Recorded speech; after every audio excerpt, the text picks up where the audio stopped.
What advice would I give myself? Well, here's the thing. It's an interesting question because I think 20-year-old me would not have listened to any advice because 20-year-old me thought he had it all figured out.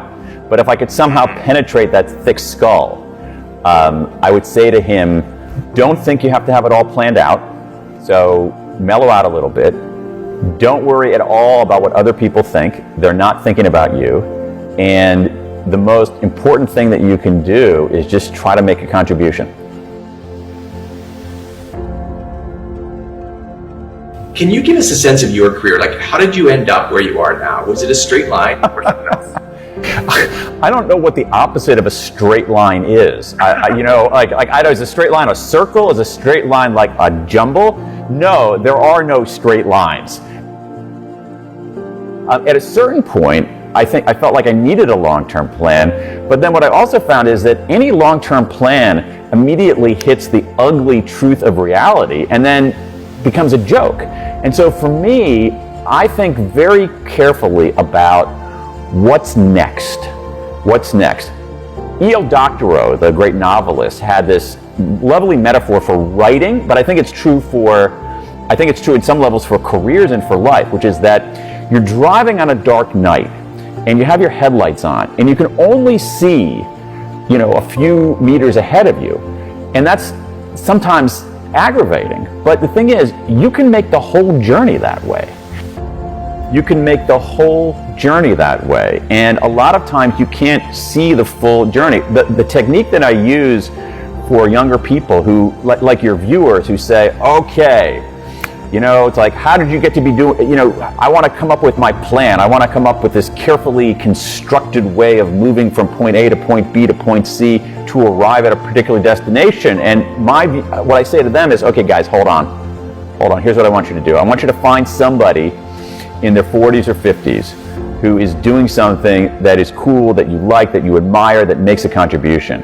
And then ask that person this question: how did you get to be doing what you're doing? And I guarantee you that 99 times out of 100, the most interesting, impactful people will answer that question like this. It's a long story, because it is the opposite of a line, whatever that is.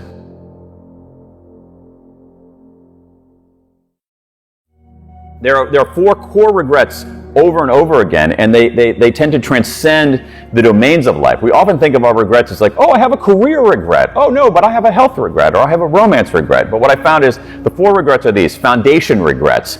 Foundation regrets are, if only I'd done the work. These are regrets people have about not studying hard enough in university, or not taking care of their health, or smoking, or not eating right, or not saving money. Small decisions that accumulate to bad consequences. The second one, huge category, boldness regrets. These are regrets that people have that say, if only I'd taken the chance.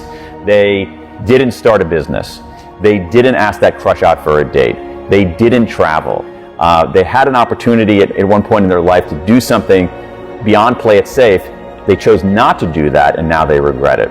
Third category are moral regrets. If only I'd done the right thing. These are people who, at a certain point in their life, could do the right thing or the wrong thing. They do the wrong thing, and it still bugs them, which is in its own way heartening. It shows that I think people want to be good. And then the final one are connection regrets. Connection regrets are, if only I'd reached out. And these are regrets about relationships, where you have a relationship, or you should have had a relationship, and it comes apart, usually through drifts, and you want to reach out, but you don't because you think it's going to be awkward and the other side's not going to care, so it drifts out even more, and then in some cases it ends up being too late. And so these 4 regrets, to me, reveal, as I said earlier, what makes life worth living. What do we want out of life? We want a stable foundation. We want some stability. We want a chance to do something. We want a chance to learn and grow and lead a psychologically rich life. We want to do the right thing. I'm convinced, Tyler, that most of us want to do the right thing. And what else do we want? We want love. We want connection to other people. That's what makes life worth living. And I think in terms of careers, I think that what makes a good career. I think that's what makes an organization that's worth working for. And this way that I think that we can process our regrets is very healthy. So one thing you can do is you can, I feel like there's 3 simple steps that you can take to turn your regrets into engines for progress. One of them is to reframe is to reframe the regret and the way you think about yourself. So a lot of times when we have a regret, one reason that we try to avoid it is that if we really confront it, we start lacerating ourselves, saying, our self-talk is, you're an idiot, what are you talking about? And what we should do instead is, it sounds gooey, but what we should do instead is treat ourselves with kindness. There's a body of research in what's called self-compassion, which is treating ourselves with kindness rather than contempt. Thinking about our own missteps as part of the human condition, not something that only we do. Looking at our missteps not as fully definitional of who we are, but as just one part of who we are. And so just sort of being a little better to ourselves. The second thing you can do is disclosure. Disclosure is itself inherently valuable. And we know that it relieves a burden, but the other thing, when we talk about our regrets or even write about them, we take this blobby, amorphous, negative emotion and convert it into words, and that makes it less fearsome, and it begins the sense-making process. So there's a pile of evidence showing that talking about our regrets, even writing about them privately, is a way to defang them. And finally, what we need to do, which is essential, is we need to, we can look inward, all right, we can express outward, but then we got to move forward. And the way to do that, in my mind, is to take a step back and extract a lesson from it. What would you tell your best friend to do? If you were looking back on this decision 10 years from now, what would you want to have done? If someone else were in your position, what would she do? And I think this process of looking inward and treating ourselves with some kindness, expressing outward and disclosing the regret as a way to make sense of it, and then moving forward by taking a step back and extracting a lesson is relatively simple to do and allows us to take these regrets and not be scared of them and not let them debilitate us, but to enlist them as forces for moving forward. When we're making a decision, we think that that's the most important decision there is.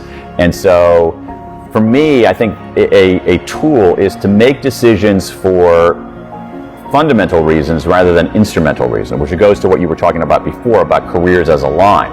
That if we make decisions, if I decide I'm going to major in this because it's going to lead to that, which is going to lead to that, which is going to lead to that, I think that's a bad idea because you have no idea where it's going to lead.